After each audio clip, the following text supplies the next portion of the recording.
அனைவருக்கும் வணக்கம் பிள்ளைகள். இன்று நாங்கள் தரம் 6 மாணவர்களுக்கான விஞ்ஞான பாடத்துல நாங்க கடைசியாக படிச்சிருந்த பாடம் ஒலி தொடர்பானது. ஒலிகள், அதாவது சவுண்ட் எப்படி, சவுண்ட்ல என்னென்ன பிரிவுகள் இருக்குது, ஒலி எவ்வாறு உருவாகின்றது என்று பார்த்திருக்கிறோம். ஒரு பொருள்ல அதிர்வு ஏற்படுவதன் மூலம்தான் சத்தம் உருவாக்கப்படுகிறது. எங்களுக்கு ஒலிகள் இயற்கையாகவும் ஏற்படலாம், அதே நேரம் செயற்கையாக உருவாக்கப்படலாம். இயற்கையாக என்றால் மனிதனுடைய தலையீடு எதுவும் இல்லாமல் தானாகவே எங்களுக்கு அந்த சத்தம் இயற்கையில உருவாகி இருக்க வேண்டும். செயற்கையாக உருவாக்குறதுன்னா ஏதாவது மியூசிக்கல் இன்ஸ்ட்ருமெண்ட் நாங்க செய்து அதன் மூலம் சத்தம் ஒன்றை உருவாக்குதல், அல்லது ஒரு வாகனத்துல புகைக்க வார சத்தம், அல்லது செயற்கையாக செய்த இயந்திரங்கள்ல இருந்து வரக்கூடிய சத்தம், அது செயற்கையானது. சரியா? அதே வேளையில இசையும் சத்தமும் வேற வேற என்று சொல்லி பார்க்கிறோம். இசையும் சத்தமும் வேறு வேறையாக இருக்கு. அதாவது இசை என்பது ரசிக்கக்கூடிய மாதிரி இருக்கும், ஒரு சந்த முறையில அதிர்வு நடந்திருக்கு. இப்ப எங்களுக்கு பாடல் இசைத்தல் என்பது ஒரு இசையமைப்புக்கு ஏற்ற மாதிரி அந்த பாடல் எழுதப்பட்டிருக்கும் அல்லது பாடப்படும். ஆகவே அது எங்களுக்கு பிடிக்கும். சத்தம் என்பது சந்த முறை அல்லாது கண்ட பாட்டில், அதாவது ஒழுங்கின்றி நடைபெறுகின்ற அதிர்வுகள், அதுலதான் எங்களுக்கு சத்தம் உருவாகும். இப்ப வாகனத்துல போகைக்கு வர்ற இன்ஜின்ல இருந்து வர இரைச்சல் சவுண்ட், அது ஒரு சந்த முறைக்குரிய அதிர்வு அல்ல. அதனால எங்களுக்கு வாகன சத்தம் இரைச்சலாக கேட்கும். சரியா? அப்ப எங்களுக்கு இசைக்கும் இரைச்சலுக்குமான வித்தியாசங்கள் பற்றி பார்த்திருக்கிறோம். இது தவிர நாங்க இசை கருவிகள் தொடர்பாக பார்த்திருக்கோம்.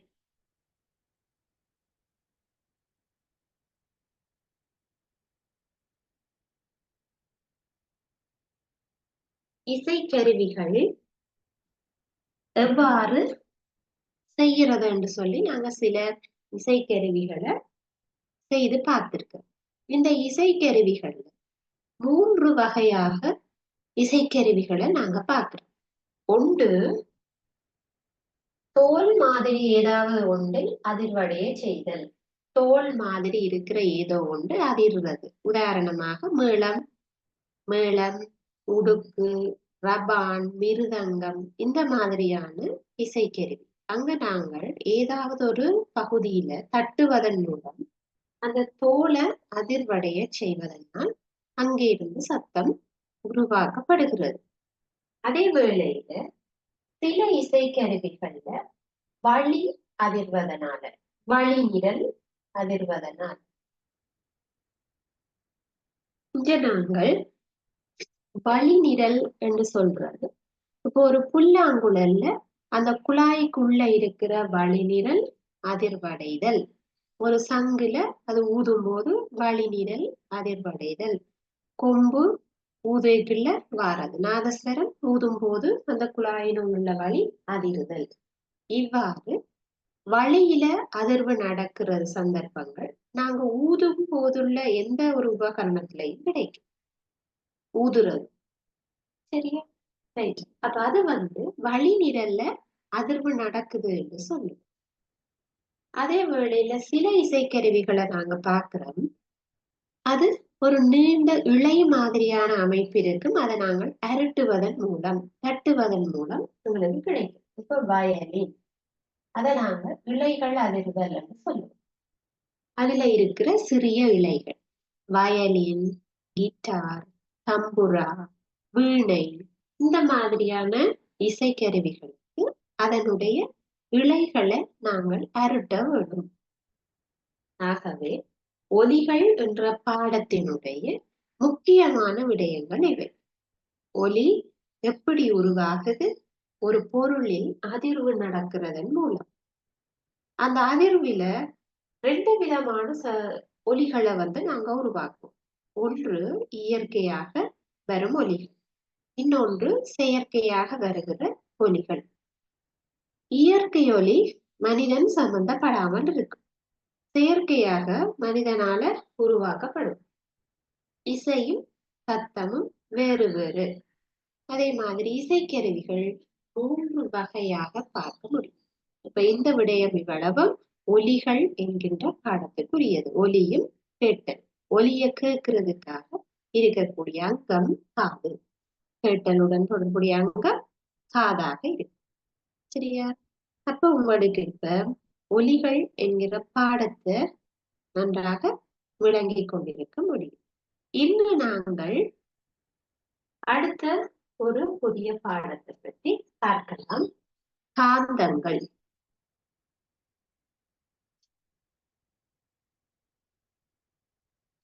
இந்த வகுப்புல நாங்கள் காந்தங்கள் தொடர்பாக பார்ப்போம்.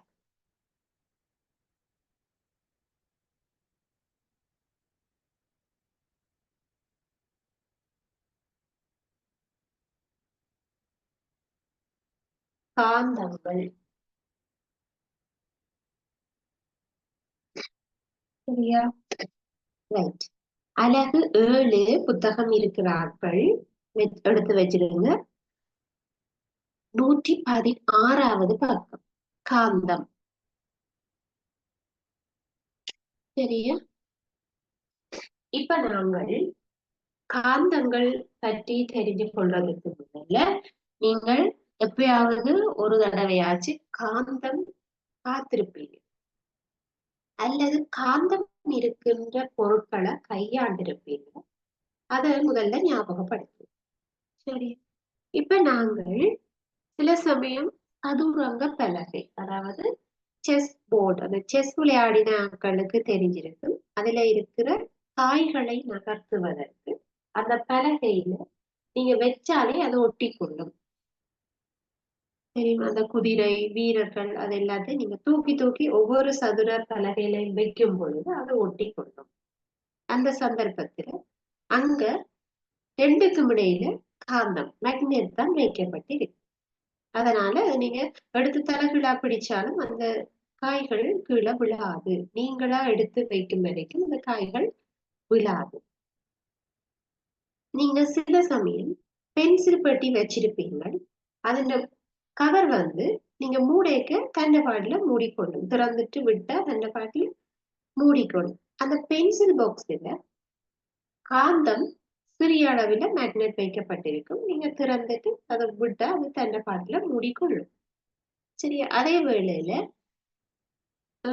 சில விளையாட்டு பொருட்கள்ல காந்தம் இருக்கலாம்.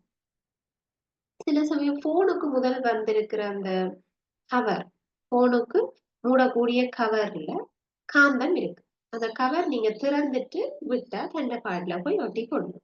சரியா? அப்ப இந்த மாதிரி அன்றாட வாழ்க்கையில காந்தத்தை எப்பயாச்சும் ஒரு தடவையாச்சும் நாங்க பயன்படுத்தி இருப்போம். சரியா? ரைட். இப்ப பாப்போம் காந்தத்துல பயன் இன்னொன்று. இப்போ ஒரு கண்ணாடி கிளாஸ் ஒன்று எடுத்துக்கொள்ளுவா.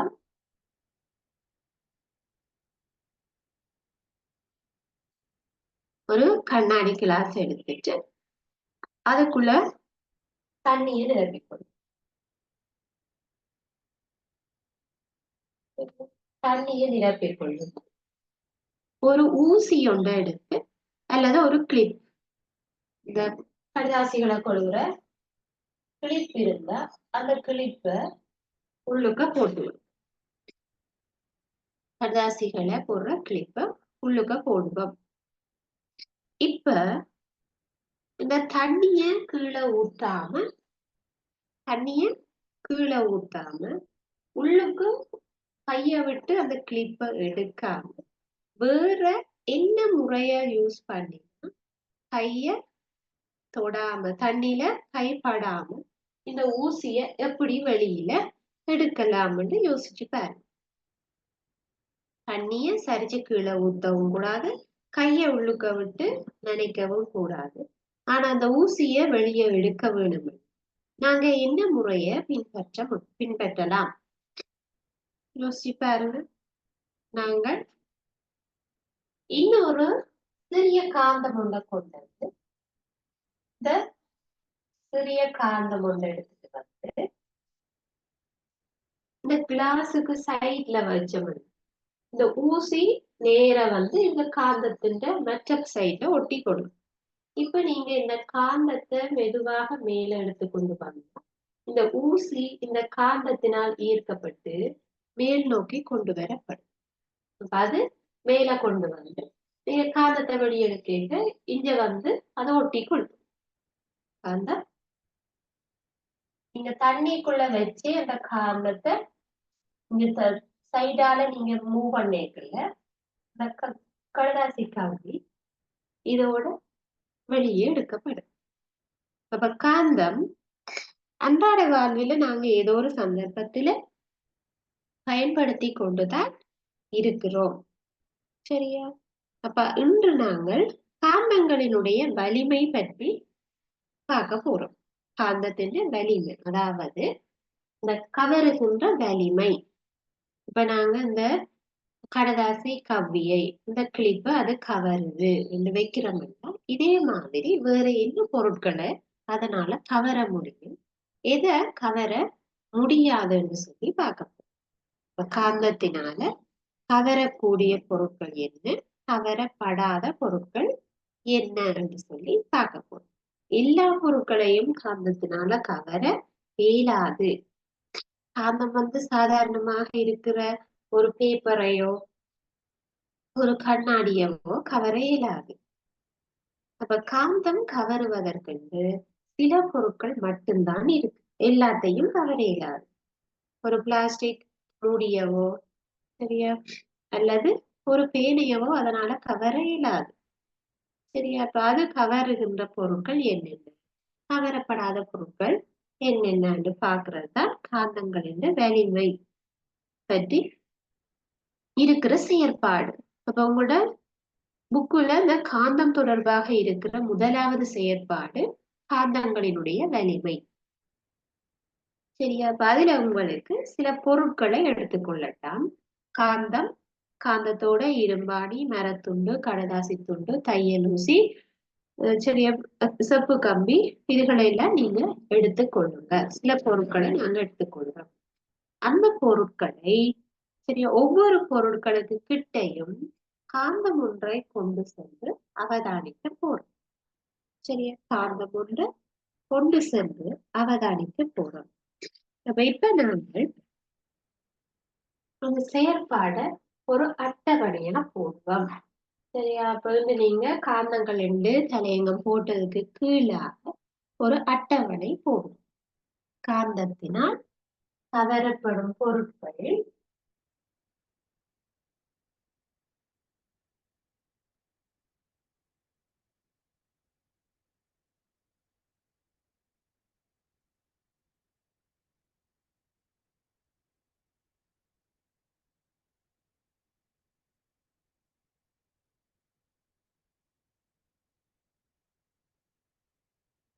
எழுதிக் கொள்ளுங்க.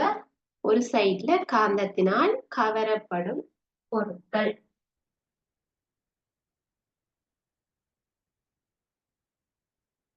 மற்ற சைட்ல காந்தத்தினால்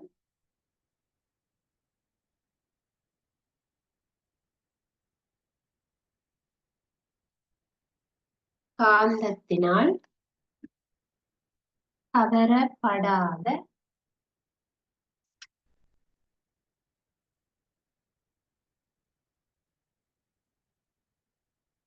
பொருட்கள்.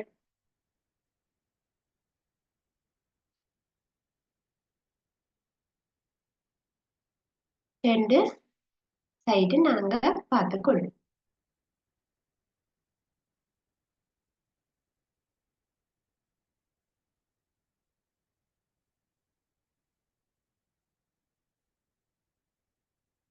காந்தத்தினால கவரக்கூடிய பொருட்கள், கவரப்படாத பொருட்கள்.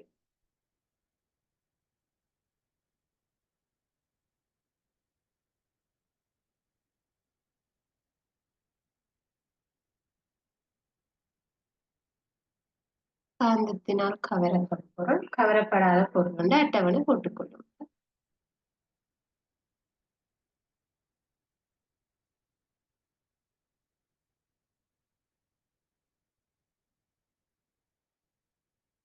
சரியா? இதுல நாங்கள் சில பேர் காந்தங்களை வச்சு விளையாடி இருந்தா தெரிஞ்சிருக்கும். சரி, அதுல என்னென்ன கவருதுன்றது தெரிஞ்சிருக்கு. உங்களுக்கு தெரியும் ஊசி கவரப்படும். இப்ப நாங்க அது சாரிக்கு குத்துற ஊசியாக இருந்தாலும் சரி, குண்டூசியாக இருந்தாலும் சரி, கடதாசி கவியாக இருந்தாலும் சரி, அது கவரும். சரியா? அப்ப முதலாவது கவரக்கூடிய பொருள் உங்களுக்கு தெரிஞ்சது ஊசி, குண்டூசின்னு போடும். குண்டூசிகள், குண்டூசிகள் கவரும்.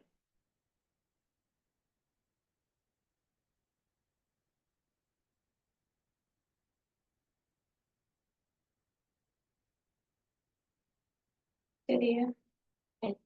அடுத்ததாக கவரப்படாத ஒரு பொருள். கவரப்படாததுன்னா கடதாசி துண்டு. கடதாசிகளை கவருவதில்லை.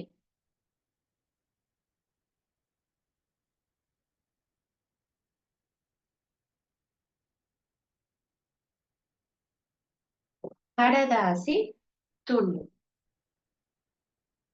சரியா? அப்ப கடதாசி துண்டுகளை கவராது. சரியா? அடுத்தது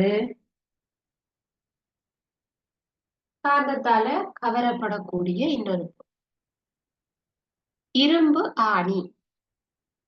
இரும்பு ஆணி.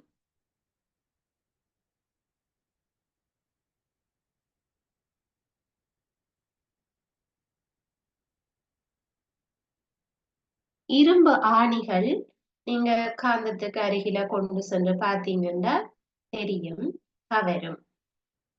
சரியா? இரும்பு ஆணிகள் கவரப்படும்.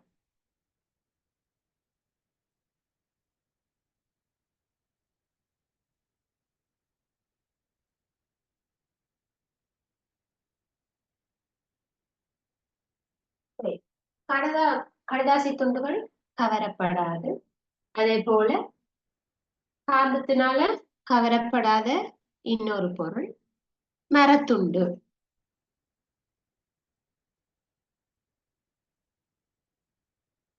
மரத்துண்டு. மரத்துண்டுகள், பலகைகள் இதில எல்லாம் காந்தம் கவருவது இல்லை. சரியா? அதுகளை கவராது.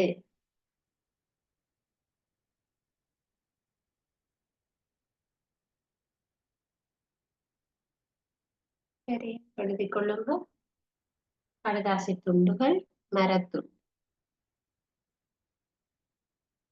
அடுத்ததாக கவரக்கூடியது தையல் ஊசி.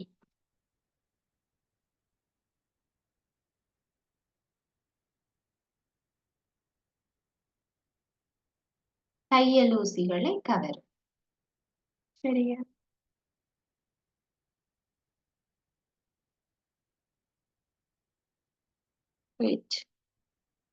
கவரப்படாதது பென்சில்.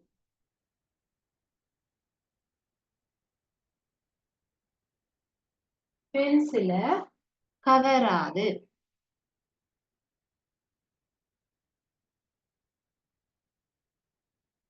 சரியா? இப்ப இதே போல உங்களுக்கு தெரிந்த காந்தத்தினால கவரப்படுகின்ற பொருட்கள் நீங்க அதுல எழுதி கொள்ளலாம்.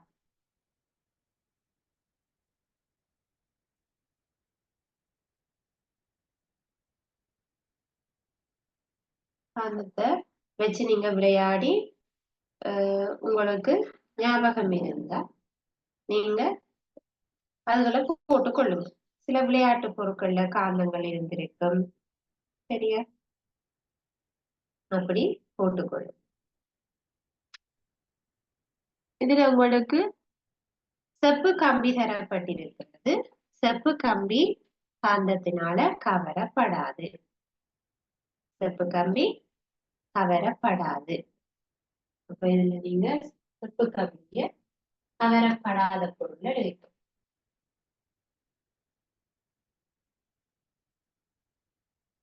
செப்பு கம்பிய கவராது.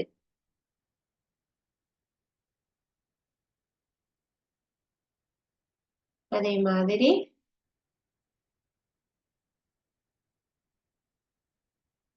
ஈயம், அலுமினியம் போன்ற பொருட்களையும் அது கவராது. சரியா? இரும்பாலான அயன் மெட்டீரியல்கள் அல்லது நிக்கல் போன்ற சில உலோகத்தாலான பொருட்களை மட்டும்தான் கவரும். உலோகத்தாலான பொருட்களை மட்டுமே கவரும். சரியா? இப்ப நீங்க தெரிஞ்ச சில உதாரணங்கள் இருந்தா எழுதிக்கொள்ளும். கரண்டிய சிலவளை கவருவதை பார்த்திருக்கலாம். வீட்டுல இருக்கிற கரண்டியில கவரும். ஸ்டீலால செய்யப்பட்ட ஸ்பூன் உண்டா கவரும். சரியா?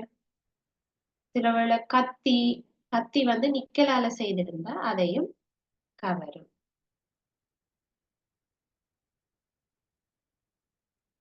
ஸ்பூன் அதாவது கரண்டி.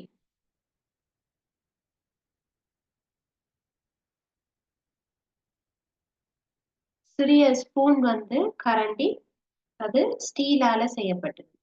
இரும்பு கரண்டிய கவர்.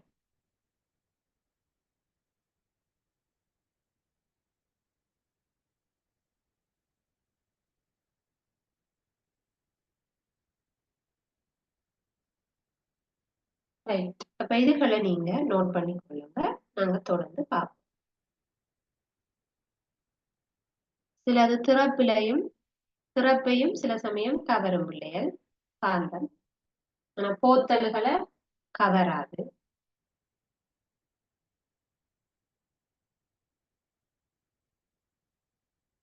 திறப்பு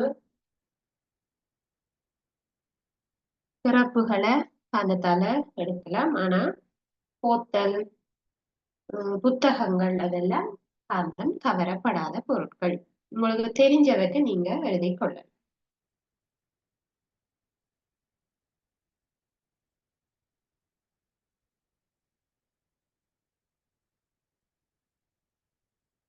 ரைட். இதை எழுதிட்டீங்கன்னா நாங்க தொடர்ச்சியாக அடுத்ததை பார்ப்போம்.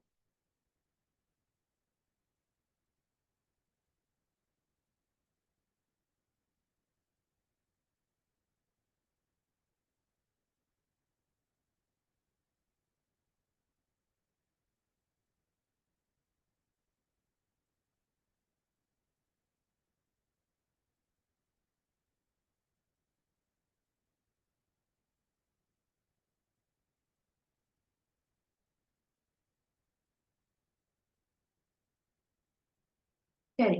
அப்ப நாங்க அடுத்ததாக எழுதியிருப்பீங்கன்னு நினைக்கிறேன். தொடர்ந்து உங்களுக்கு இப்ப காந்தங்களினுடைய வலிமை பற்றி தெரிஞ்சிருக்கும். சில பொருட்களை அது கவருது, சில பொருட்களை அது கவரவில்லை. சில பொருட்கள் காந்தங்களினால் கவரப்படும், சில பொருட்கள் கவரப்படாது. சரியா? அப்ப இத எழுதியிருப்பீங்க. அடுத்ததாக நாங்கள் பல்வேறு வடிவ காந்தங்கள் பல்வேறு வடிவங்கள் பற்றி பார்ப்போம்.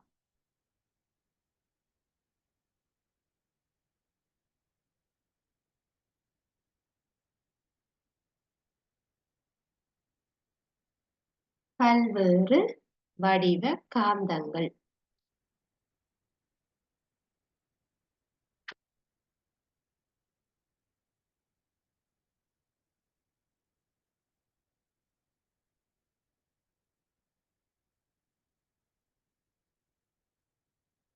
காந்தங்களினுடைய பல்வேறு வடிவம்.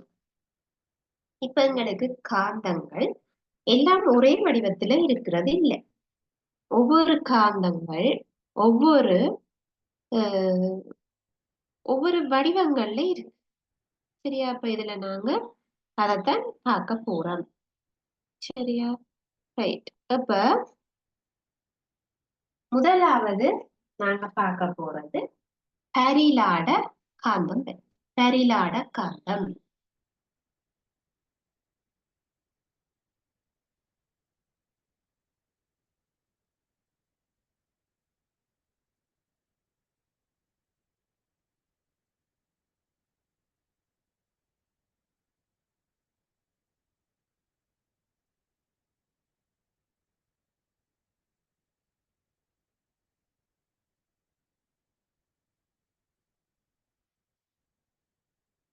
இது பரிலாட காந்தம். இது கிட்டத்தட்ட ஜூ வடிவம் போல வரும். ஆனா உங்களுக்கு கிட்டவா வந்துட்டா அது சரி. இத நாங்க சொல்லுவோம் பரிலாட காந்தம். பரிலாட காந்தம் என்று சொல்லுவோம்.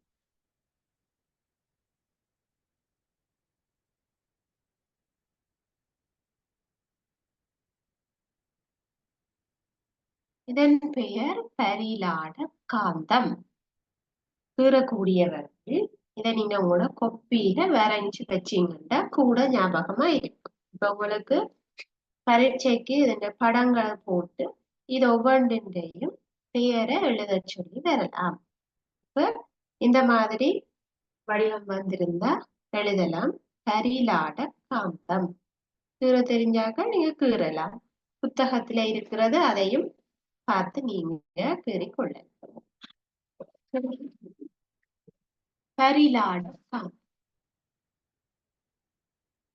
இரண்டாவது பாப்பம் சட்ட காந்தம்.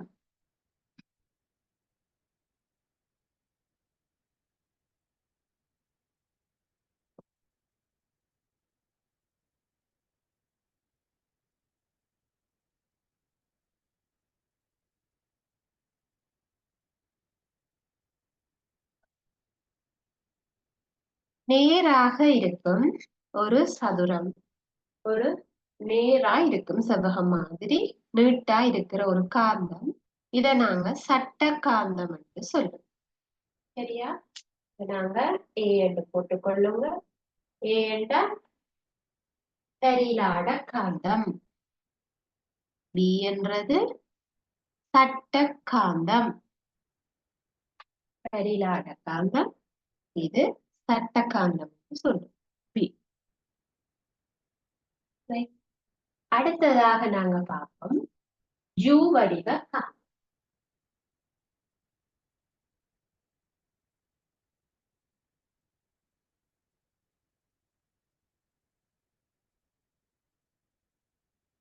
இது சரியாக யூ வடிவத்திலே இருக்கு. யூ என்ற ஆங்கில எழுத்து അതിന്റെ வடிவத்திலேயே வரும்.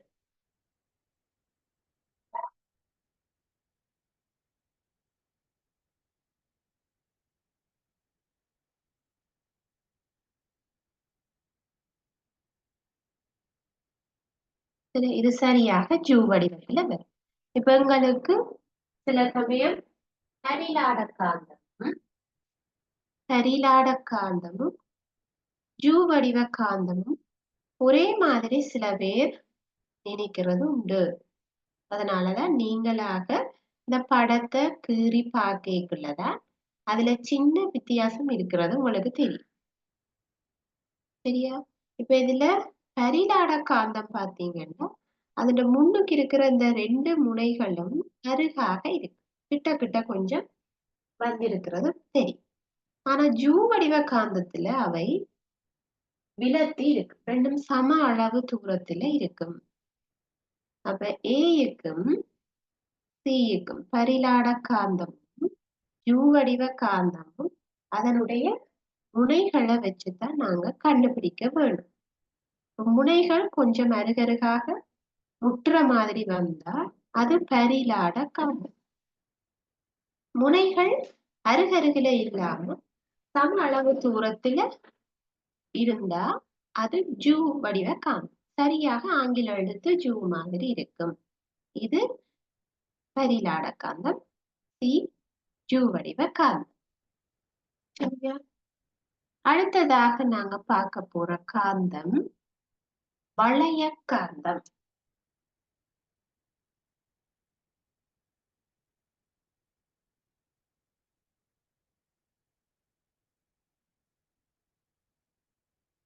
ஒரு வளையம் போல இருக்கு. ஒரு வளையம் போல இருக்கு.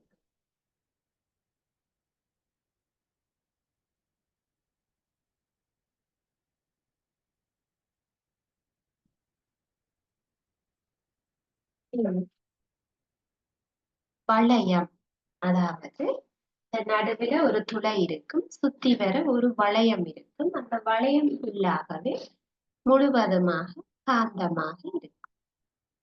சரியா? அந்த வளையம் முழுவதும் காந்தமாக இருக்கும். நடுவில் துளை இருக்கும், வெளியிலும் முழுவதும் காந்தமாக இருக்கும். இதை ஒரு வளைய காந்தம் என்று சொல்லுவோம். வளையம்.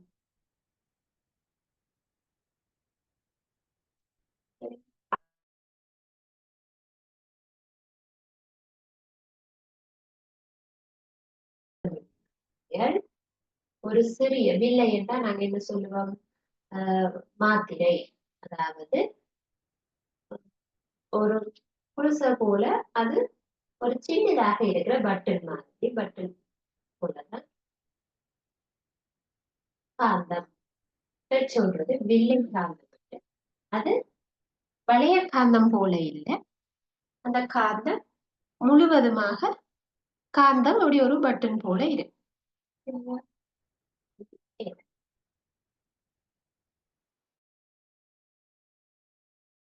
வடிவ காந்தம், வில்லை வடிவ காந்தம்.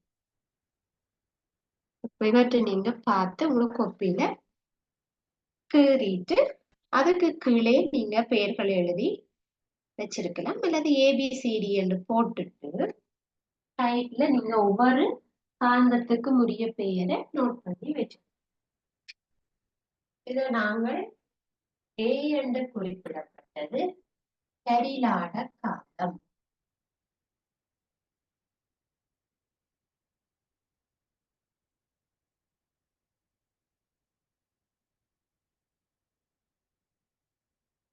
சரி, ஏ என்று நாங்கள் சொன்னது பரிலாட காந்தம். முன்னுக்கு கொஞ்சம் யூ மாறி வந்து முன்னுக்கு கிட்டவா வந்துச்சுன்னா அது பரிலாட காந்தம். பி நேரா வந்ததுன்னா அது சட்ட காந்தம்.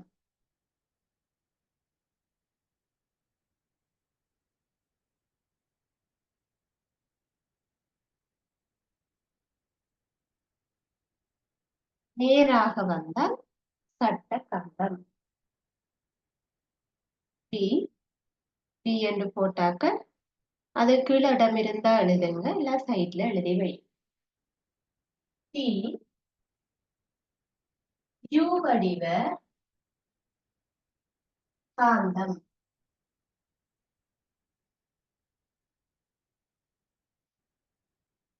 ஜூ வடிவ காந்தம். சரியாக ஆங்கில எழுத்துல ஜூ வடிவமாக இருக்கும்.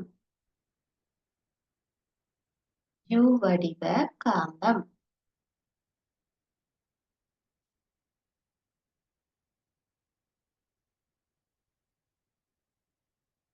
சரியா? ஜூ வடிவ காந்தம். அடுத்தது நாங்க டியில பார்த்தது நடுவுல துளை இருக்கும், சுற்றி வர ஒரு வளையம் ஃபுல்லா காந்தம் இருக்கும். ஆகவே டி என்பது வளைய காந்தம். டி வந்து வளைய காந்தம்.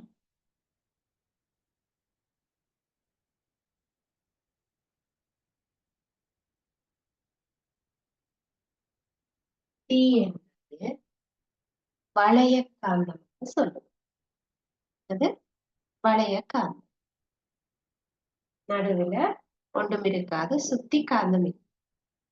சரியா? சில பேர் ஆய்வு கூடங்கள்ல இது பார்த்திருப்பீங்க.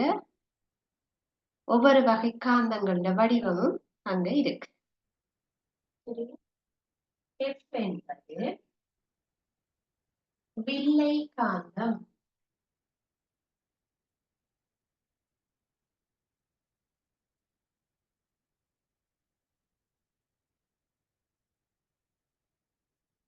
வில்லை காந்தம்.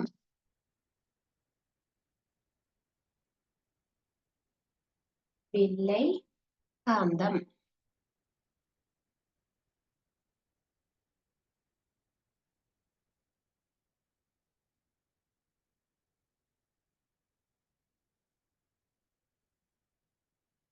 வில்லை காந்தம்.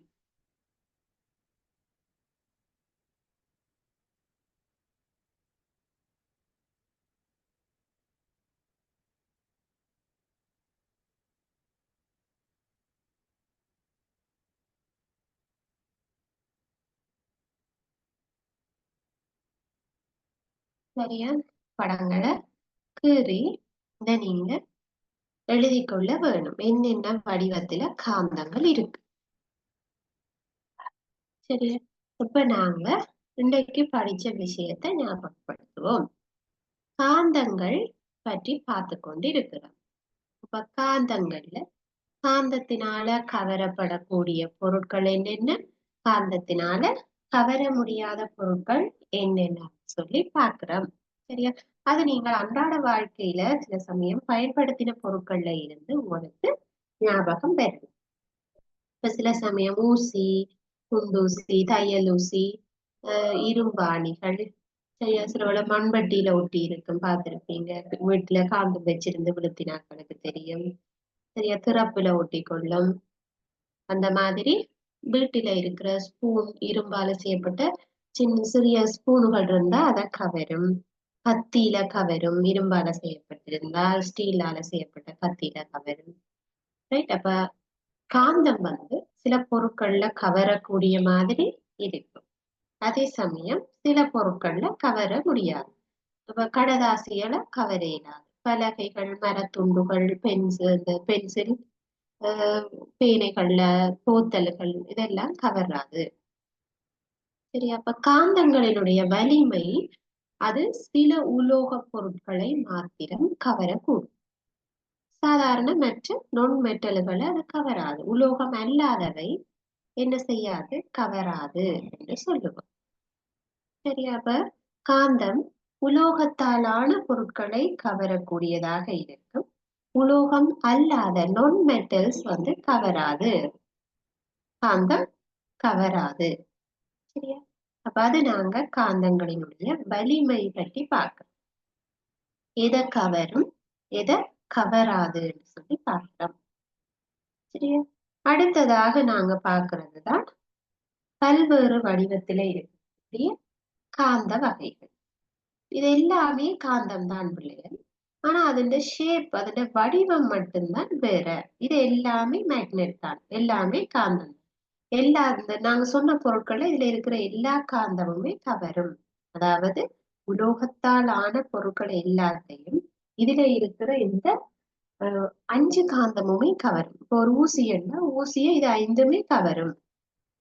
இரும்பாணிய இது ஃபுல்லா 5மே கவரும். அப்ப இது காந்தம் எல்லாமே கவரக்கூடிய தன்மை இருக்கு. ஆனா வடிவம் வித்தியாசமாக இருக்கிறது.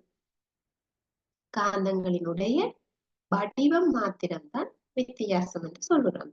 அப்ப இதுல ஏ என்றது பரிலாட காந்தம். பரிலாட காந்தம் இங்க எழுதி வச்சிருக்கிறோம். ஏ. பி என்பது சட்ட காந்தம். சரியா? அதுல நாங்க கலர் தீட்டி இருக்கிறதுகள் அதுல சில சமயம் ஒன்று ப்ளூ கலராகவும் இன்னொன்று ரெட் கலராகவும் காட்டியிருப்பேன். நீங்க பள்ளிக்கூடத்துல பார்த்தாக்கள் சில பேருக்கு விளங்கி இருக்கு. இல்லாட்டி நாங்க இப்ப புக்குல அதை பார்ப்போம். சரியா? ரைட். இப்ப நாங்க இதை கீறி இருப்பீங்கன்னு நினைக்கிறேன். புத்தகத்துல இதனுடைய வடிவங்களை பார்ப்போம்.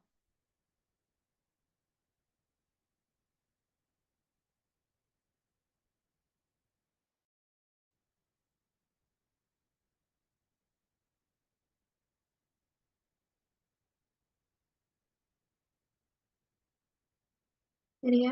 பாருங்க, இதுதான் அந்த குவளைக்குள்ள இருக்கக்கூடிய ஊசிய நாங்கள் அந்த காந்தத்தை கொண்டு பாருங்க வெளியில எடுக்கலாம். இந்த ஊசியோட சேர்த்து இந்த காந்தத்தை நாங்க அப்படியே எடுக்க அந்த ஊசி வெளியில வரும் என்று சொல்லி பார்த்திருக்கோம் முதலாவது. சரியா? இரண்டாவதாக நாங்க பார்த்தது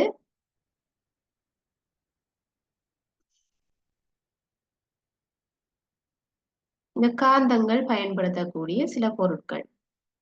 பாருங்க, சதுரங்க பலகை என்றது செஸ் போர்டு. அதுல இருக்கும் காந்தம் இருக்கும். இதுல நீங்க இந்த காய்களை வைக்கக்குள்ள அதுல ஒட்டிக்கொள்ளும். திருப்பி நீங்க எடுத்து தலைகீழாக பிடிச்சாலும் இதுல இருந்து இந்த காய்கள் கீழே விழாது. நீங்களாக நகர்த்தி வைக்கும் வரைக்கும் அப்படியே இருக்கு. இது மின் மோட்டார். இதுலயும் காந்தம் பயன்படும். அதே மாதிரி பென்சில் பாக்ஸ். இதுல பாத்தீங்கன்னா இந்த மூடிகள்ல காந்தங்கள் வைக்கப்பட்டிருக்கும் மூடுவதற்காக. சரியா? ரைட். அடுத்ததாக நாங்க காந்தங்களினுடைய வலிமை பற்றி பார்த்தோம். அதாவது காந்தத்தினால் கவரப்படுகின்ற பொருட்கள் என்னென்ன, காந்தத்தினால் கவரப்படாத பொருட்கள் என்னென்ன. சரியா? இப்ப காந்தத்தினால் கவரக்கூடிய பொருட்கள் ஊசி, குண்டூசி, இரும்பாணி, கடதாசி கவ்வி, திறப்பு, சரியா, கத்தி, அதுகள்ல கவரப்படும். ஸ்டீலால செய்யப்பட்ட கத்தி, உருக்கால செய்யற கத்தி. காந்தத்தினால கவரப்படாத பொருட்கள்ல மரத்துண்டு, கடதாசி, போத்தல், பிளாஸ்டிக்குகளை கவராது. சரியா? ரைட். அப்ப சில பொருட்கள் காந்தத்தினால் கவரப்படுகின்ற அதே வேளை வேறு சில பொருட்கள் காந்தத்தினால் கவரப்படுவது இல்லை என்பது தெளிவாகும். சரியா? அதே மாதிரி நாங்க அடுத்ததாக பார்த்ததுதான் பல்வேறு வடிவத்தில் உள்ள காந்தங்கள். சரியா? அப்ப இதுல நாங்க பார்க்கிறோம், முதலாவது பரிலாட காந்தம். இப்படி இருக்கு பாருங்க. இது ஜூ வடிவம் மாதிரி அதன் முனைகள் ரெண்டும் கிட்ட கிட்ட அருகருகாக வருது. சரியா? அப்ப அது பரிலாட காந்தம் என்று சொல்லும். தட்ட காந்தம் நேராக இருக்கும். சரியா? ஜூ வடிவ காந்தம் ஆங்கில எழுத்து ஜூ வடிவத்திலேயே அமைந்திருக்கும். அதே வேளையில வளைய காந்தம் வளையம் போல இருக்கும், நடுவுல துளையாக இருக்கும். வில்லை காந்தம் ஒரு பொத்தான் வடிவில, வில்லை வடிவில அமைக்கப்பட்டு இருக்கு. சரியா? அப்ப இன்று நாங்கள் படித்த விடயங்கள் உங்களுக்கு ஞாபகம் இருக்கும் என்று நினைக்கிறேன். உங்களுக்கு ஏதாவது சந்தேகம் இருக்கா நீங்க கேட்க.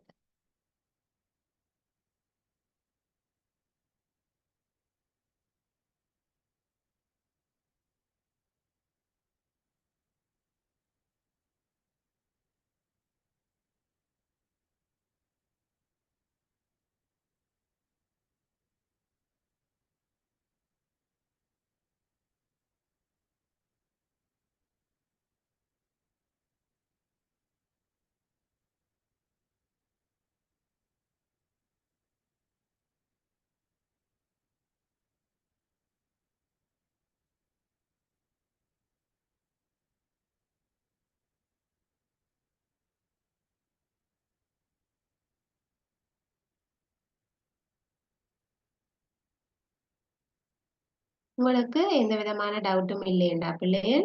நாங்கள் காந்தங்களினுடைய தொடர்ச்சியை அடுத்த வகுப்புல பார்க்கலாம். இதோட இந்த வகுப்பை நாங்கள் நிறைவு செய்து கொள்ளுவோம். தேங்க்யூ.